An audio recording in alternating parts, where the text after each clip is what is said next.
All right. Hello. Good morning. This is October the 18th, 2025. It's the day of No King's Day, part two, and it is, astrologically speaking, a couple days before a new moon in Libra. Um, and because it's sort of on my mind today, the No Kings protest, in spite of the fact that I'm a Canadian, um, I myself am probably not going to be going out protesting because I feel that, um, well, I'm in Canada for one thing, and it's not as direct an issue. I think if we were going to protest in Canada, it would make more sense to protest our own Canadian government in certain issues. But in respect to the trouble with Donald Trump, and American politics, I think Mark Carney is doing a somewhat decent job of it. Um, Nonetheless, today is the day of No Kings Part 2, and as an astrologer, I have to admit that if I were to be consulted about when a good time to plan a mass protest would be, I have to admit that heading right into this, we've got an obvious issue here in that we've got a moon in opposition to Saturn in Pisces and the North Node in Pisces, or we could also say in the proximity of the South Node in Virgo. To clarify, we just came out of eclipse season, um, and a lot of what is coloring the dynamic around No King's Day leading into this is the authoritarian clampdown on free speech in America, around, basically in the aftermath of the assassination of one uh, political pundit, influencer, Charlie Kirk, who started the organization Turning Point USA. And in the aftermath of this, there's been all kinds of, um, an attempt to identify the opponents.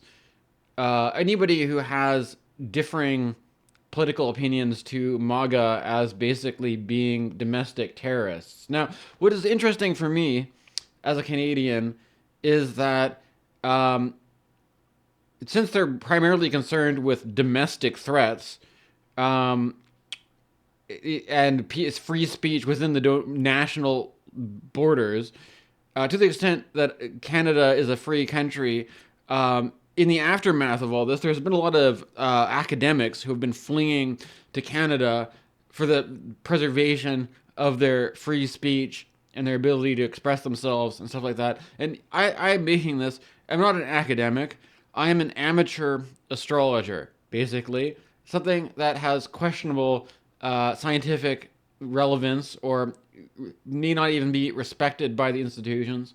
But nonetheless, here I am.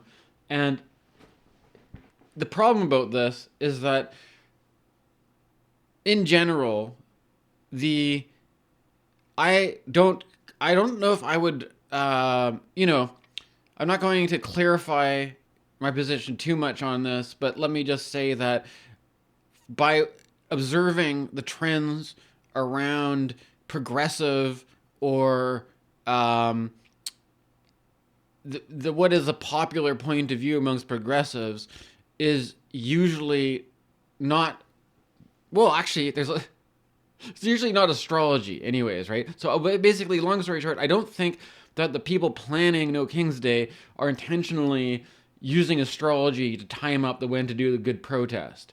And part of the thing is that, if from an electional point of view, chart point of view, I personally would try to avoid doing things while the moon is in opposition to Saturn, or affected by the North Node.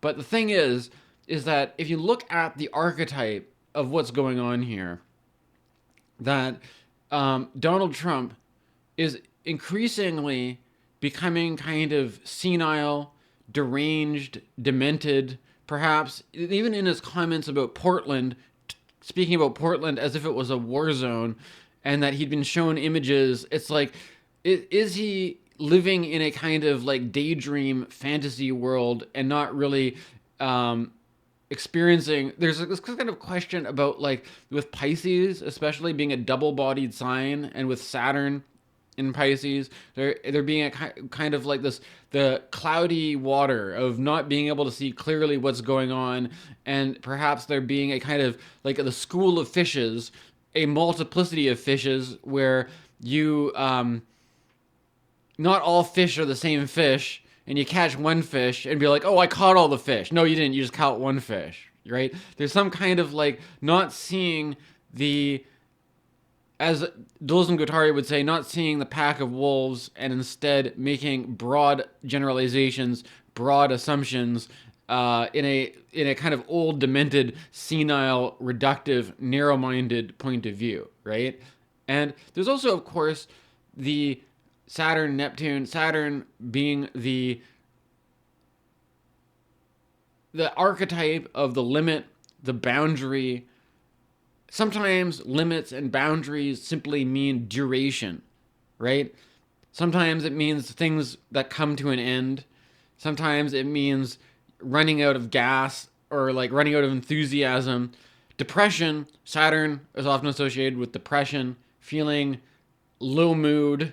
And so there's something about the moon opposite Saturn, especially in this balsamic phase, which could feel sort of depressing. And however, so this is basically why there's some kind of, the archetype around this could actually also be relevant if you consider that Donald Trump, what does his chart look like? I'm not going to pull it up right now, but has a Sagittarius Gemini full moon going on, a full moon in Sagittarius, a sun in Gemini, which are the mutable signs, meaning that the eclipses, which happened we're going through an eclipse cycle of Virgo and Pisces, the eclipses squared Donald Trump's sun and moon, right? And so these protests against No King's Day, which are happening under a balsamic moon in Virgo, are squaring Donald Trump's sun and moon. Maybe it is actually, maybe it does actually kind of go. Unfortunately, I personally, and would just be, I would not do this with these kinds of, with this kind of affliction of the moon being opposed by Saturn in proximity to the South Node. Now, this is all happening, mind you, leading up to the new moon. So, in a day from now, we have a moon conjunct Venus in Libra, which is pretty good. This is because Venus is in good condition here. So, this could be the fact that the opposition to Saturn could Saturn rules the opposition, and when the person you're opposing is an old man who's kind of being a bit demented and senile, and the masses don't like him, maybe this opposition to Saturn hits the notes we're looking for, perhaps, right? And the balsamic moon, we're tired of this. We're not going to take it. We're exhausted from this bullshit. We're not going to deal with this. Hopefully, it's not like everybody's too tired to come out and protest, right? Or too burnt out to have an opinion, or people are just in a state of apathy and disengagement. That's another risk, perhaps, with the Saturn thing, though. But the afterwards, we have perhaps moon conjunct Venus could be a good indicator for the after party, the celebration that comes afterwards. And then on October 20th, October 21st, we have a new moon in Libra at the very end of Libra, which will be followed by the moon going into Scorpio. And then, oh dear, look at this. We have this Mars and Mercury conjunction in Scorpio, which I did a video recently about, talking about the popular spiritual teacher Deepak Chopra, who has a native of the Mars Mercury placement. And then on the 23rd, we have the sun ingressing into Scorpio marking the beginning of Scorpio season. The sun will then be in a square to Pluto. And then I'm a bit uncouth about my astrology videos, but here, I'll show you the full moon as well. Eventually we'll have a full moon in Taurus, and by that time Mars will be out of Scorpio into Sagittarius. But for the first couple of weeks of Scorpio season, we have Mars and Scorpio in this grand water trine with Saturn and Neptune in Pisces and Jupiter in Cancer. This is a very, very exceptionally potent transit if you consider not only the fact that Mars is the traditional ruler of Scorpio. Here at Dan's Astrology, we incorporate the modern planets, but we choose to honor the traditional rulerships, Mars and Scorpio. Mars being every planet in the traditional astrology had two signs it was the ruler of. The yang Mars is Aries, and the yin Mars is Scorpio. The yin of Scorpio meaning that instead of being about the outright confrontation, it could have more to do with bad blood, emotionality, the passions, right? Being angry and having some communications which may be hostile and threatening, right? But with Mercury there and the Saturn and Neptune thing, there is a could be like. So interesting is that the trines suggest a free flow. Things happening quickly, things happening easily, things happening. It could be buckle your seatbelts, folks. Basically, things could be happening very quickly with this kind of grand trine energy. Also, in the fact that we've got Jupiter exalts in Cancer, Mars is the traditional domicile ruler, Saturn and Neptune, and this is kind of. There's no particular dignity around this, except for the fact that we're not going to get into these modern astrologers who think Neptune rules Pisces, but the mind you, the North Node is here, meaning that the eclipses, especially what we saw during eclipse season, the most obviously turning point. Often the eclipses in different signs mark certain turning points. In the aftermath of Charlie Kirk, in this sort of authoritarian, we see an authoritarian clampdown on free speech. Mind you, it was interesting when you connect the dots with the things like Saturn, Neptune, and communism. Oftentimes, there's a fear of communism that comes precisely due to the totalitarian regimes of Joseph Stalin, the KGB, the clampdown, the idea of a repressive authoritarian regime, right? That basically inherited the old structure, right? The Saturn is the structure. Saturn is like the skeleton, right? The skeleton's in the closet of empire and imperialism. The old man, the old senile person who takes himself to be king, this whole dynamic, right? That the idea that Saturn and Neptune, the populism as well, there's an issue here, I think, if you consider that we're leading into this new moon with No King's Day Part 2, and we have, just at this time, Neptune is retrograding into Pisces. Neptune associated with a certain religious union, right? What happens when people go to church? They go to church primarily to experience the transcendence of their individual personality, to experience a union not only with the divine, but perhaps the congregation of the people who gather at a church to experience the mass, right? What is the mass? The mass is a cluster of the sinful masses who go to church for salvation to be saved, right? The idea here is that there's a kind of the populists have been able to kind of harness the sort of raw energy of the church going fundamentalist masses who will worship a leader with a kind of feverish cultic reverence, right? That is in a way that takes, rather than having a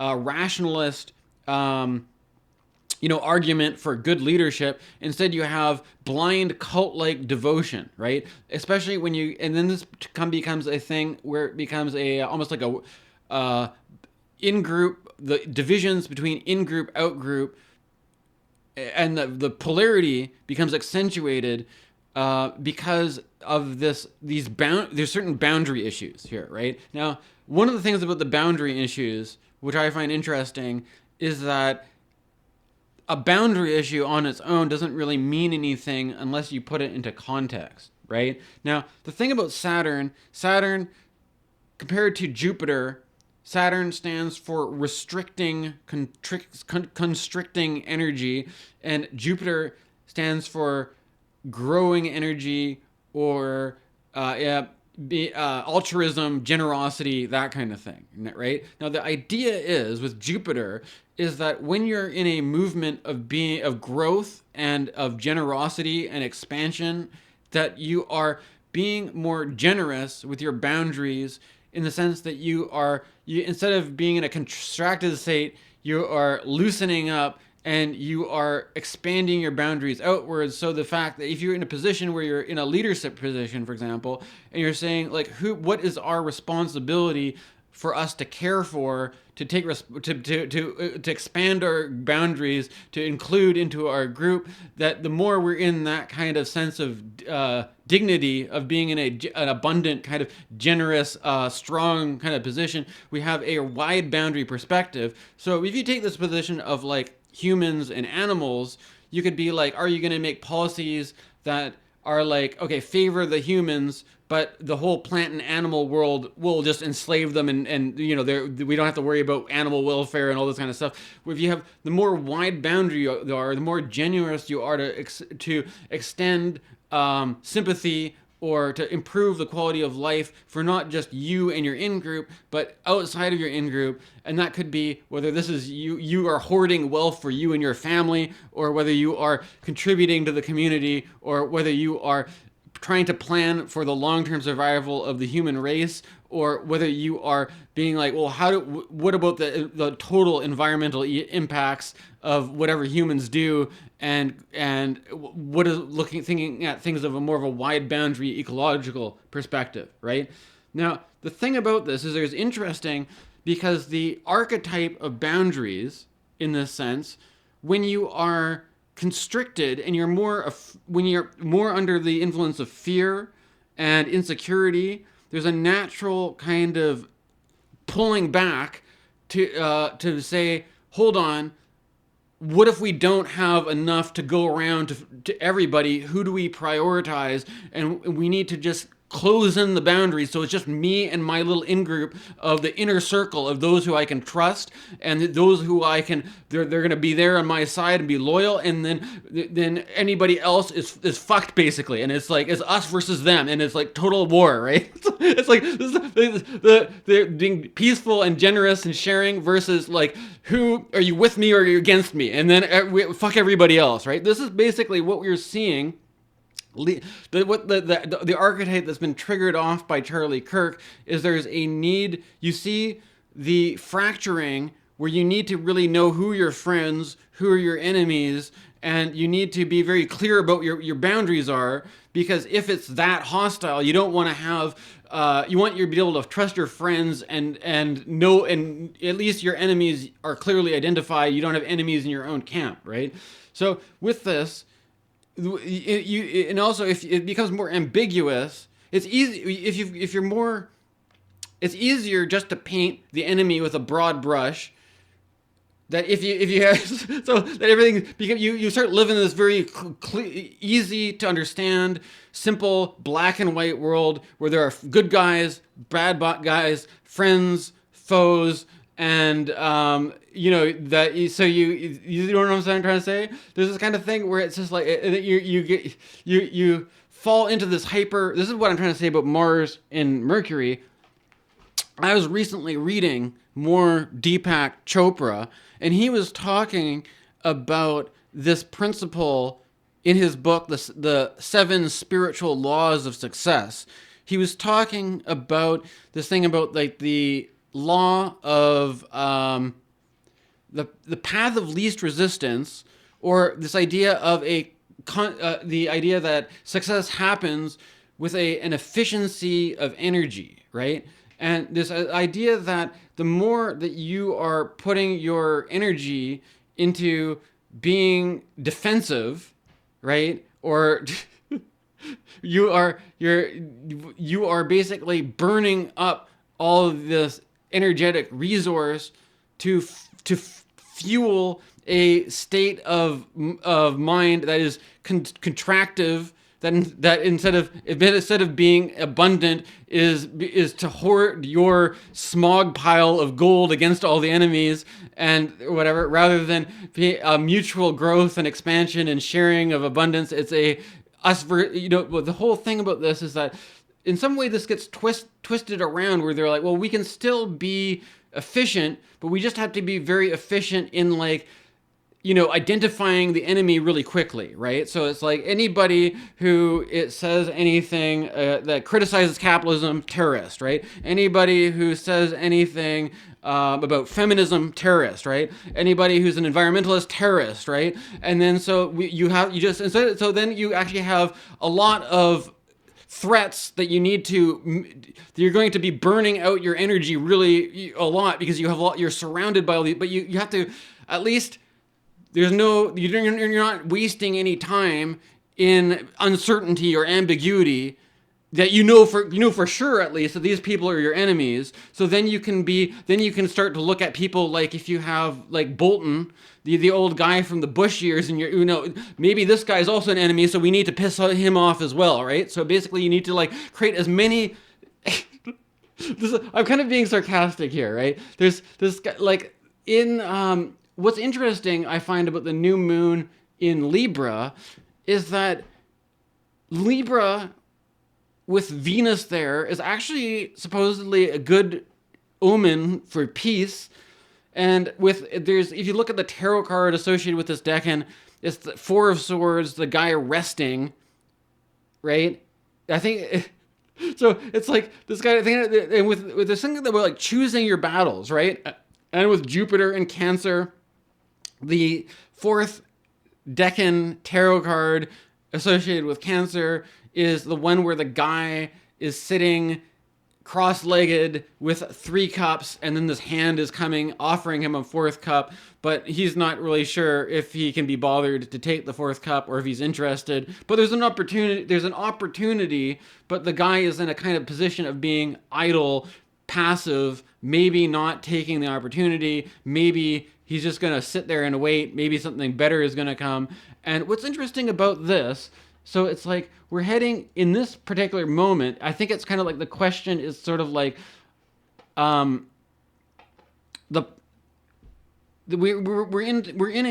entering a moment of mass politics, of mass movements, right? MAGA, Make America Great Again, as the populist movement par excellence, right? Now, the whole thing about populism rests on the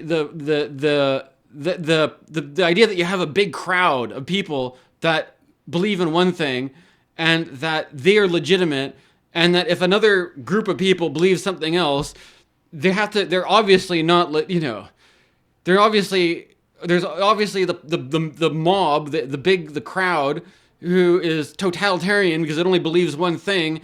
There's only one legitimate crowd. The other, if another crowd is gathering, it must be because there's money behind it, right? And so this happens.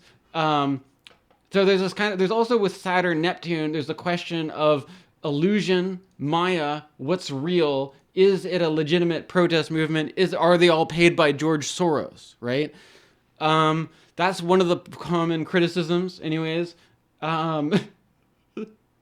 But what's interesting about this is that it's all happening with a balsamic moon, and with then afterwards with the moon conjunct Venus, with the Venus and the Jupiter and all the good benefics in the aftermath, that looks pretty nice.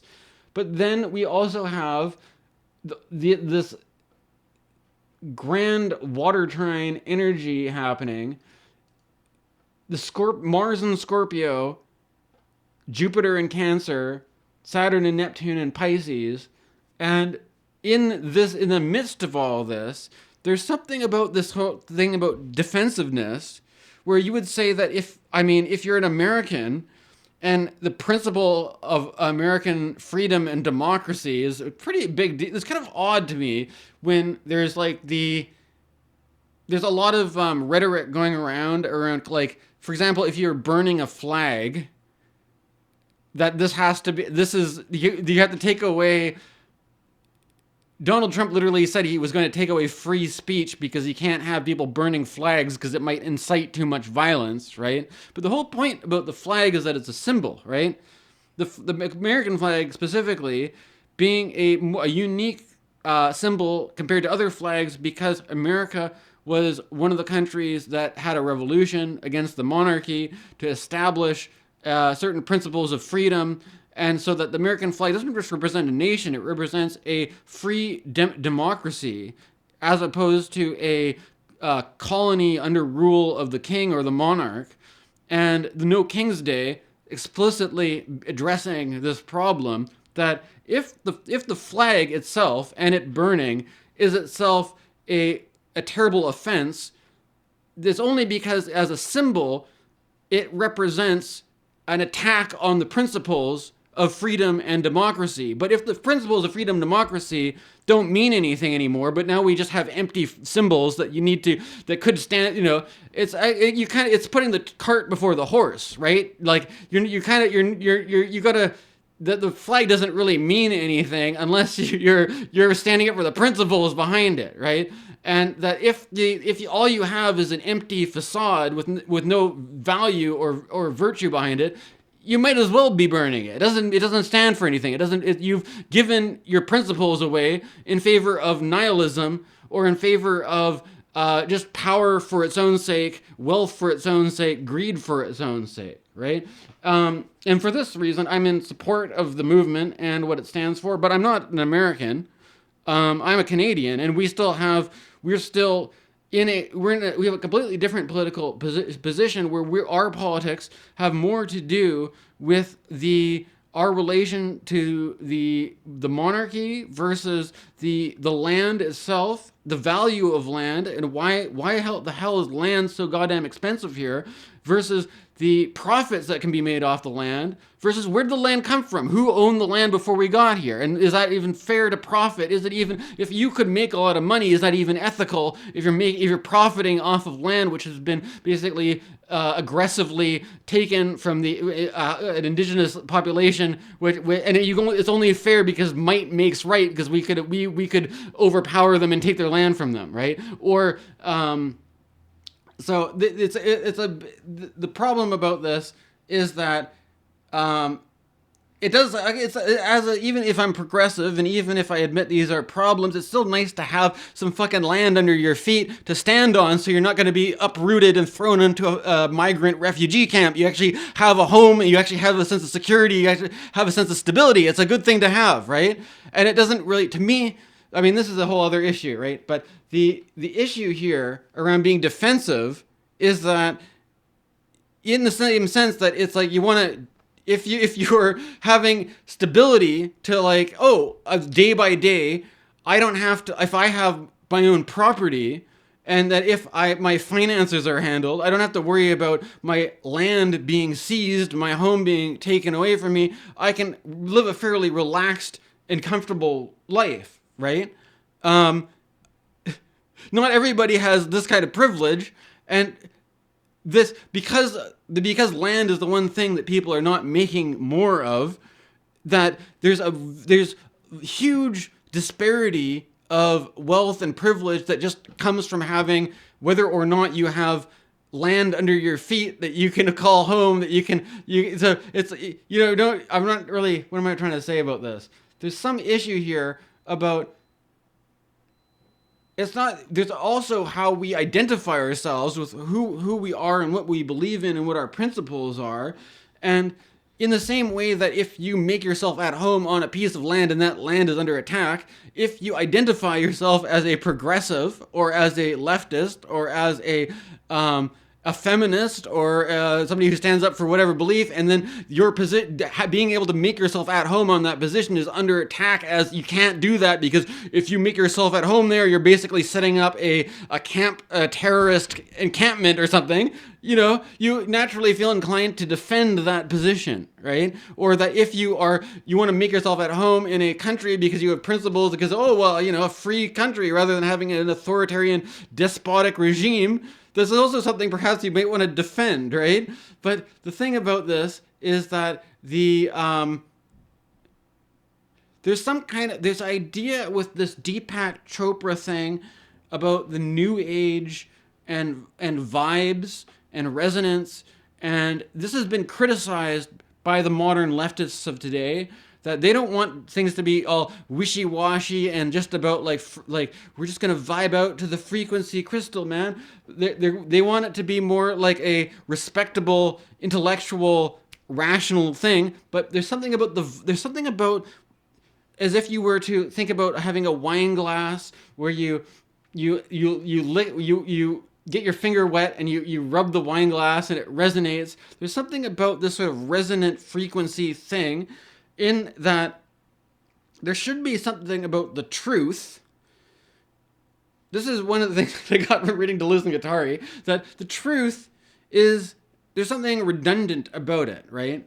And you think about a resonating sound like a wine glass, is that it's like the quality of a resonance, of a vibration, is like the buildup of redundancies resonating with each other to the point where you have an amplification of a signal that becomes audible, right? That you have a slight vibration of the wine glass, but when you create numerous vibrations and they start resonating with each other, essentially resonance, another way of saying agreement, right? That you have small vibrations in the wine glass, but these vibrations all start to agree on the same frequency, agree on the same note. You get a tone, you get an audible tone which communicates a message, right? And the whole, a message is perhaps a bit of a stretch because we're just talking about basic tones here, right?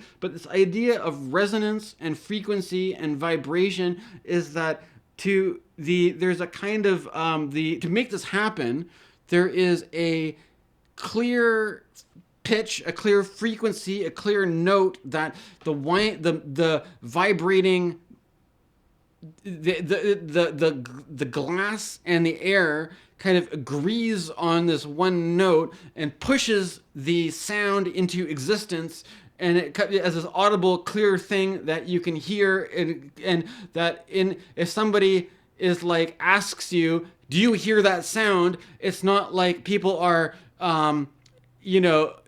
like, I don't know, maybe that's just your subjective, maybe you just have a disease where you have ringing in your ears. You go, no, I think it's pretty obvious that guy is rubbing the wine glass. This is the fucking reality. So this is the kind of thing, is that there's this truth, there's this idea of the good, the beautiful, the true, in that it's not, to some degree, that people are there's this philosophical problem where people are very insecure that different cultures or different peoples may have different perspectives of what is good or what is real or what blah blah blah blah. But the point about the resonance is that the path of least resistance and all this kind of stuff is that there's this basic truth that is like the thing you don't have to effort for, you don't have to try so hard with. And I think that, was it one of these Christian guys, St Augustine, who said the truth is like a lion, that you don't have to, the lion can defend itself, kind of thing. I think that this is sort of like, the idea here is that,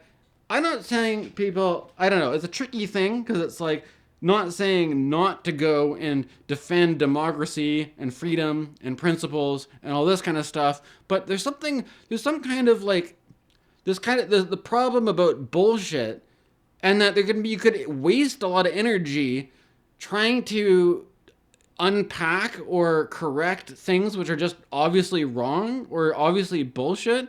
But then the things that are true, it's kind of like they should just happen. They should get across really quickly, right? And I think that what I'm basically trying to delineate what we've got going on here with this new moon and with this grand water trine that's happening right afterwards is that it's not to say I don't know, it seems unreasonable to tell people not to be defensive, but rather that in some way the truth, there's this virtue that the good, the beautiful, and the true has because it is good, beautiful, and true, right? And this is one thing that the clear advantage that good has over evil is that it's good and not evil, right? So there's at some basic level, like if you have to be, you could live under a rock with how much ignorance do you need to insulate yourself from the truth so you don't hear you don't hear the whistle blow, you don't hear the bell ring, you don't hear what's going on, right? But the problem here, Saturn, Neptune, is that there could be a thick wall of ignorance of people who have insulated themselves from certain resonances, and they've become just walled off from reality in some way, right? This is basically what, at least with the trines though, there's a way that like the water in the Tao Te Ching, or like what Bruce Lee says, water will perfectly conform to the container that it's given, right? So there's the idea that if there's an obstacle, the water will flow around the obstacle. Or there will be and there's some kind of weird way that, I don't know, the world seems like a mess, but there's some kind of great perfection despite it all, and perhaps things will sort themselves out. This is why I don't get along with the progressives, is that the progressives seem to want to be very active, and whereas there's a certain Alan Watts style spiritual quietism, which is like a certain wisdom in action, which, it works out for me a little bit because I'm a Canadian too, in that, well, I don't know, maybe I'm wasting my life by just making astrology videos, and I should be going out there with the placards, waving signs around, and being loud, having a megaphone on the street, right? Maybe this is, like, I have to wait, I don't know. I spend most of my time being quiet and journaling and being a very, very introverted, and then every once in a while I turn on my camera and I say some things into a microphone, and I don't go out very much. Maybe I need to get out of my house. Maybe I need to, become one of them, join the masses on the streets.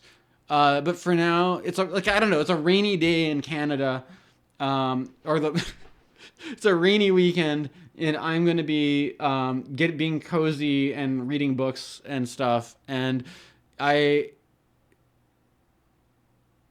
just saying, with these transits, maybe just watch this sort of need to be defensive over these things, because it seems like there's a lot of hostility out there these days, All right.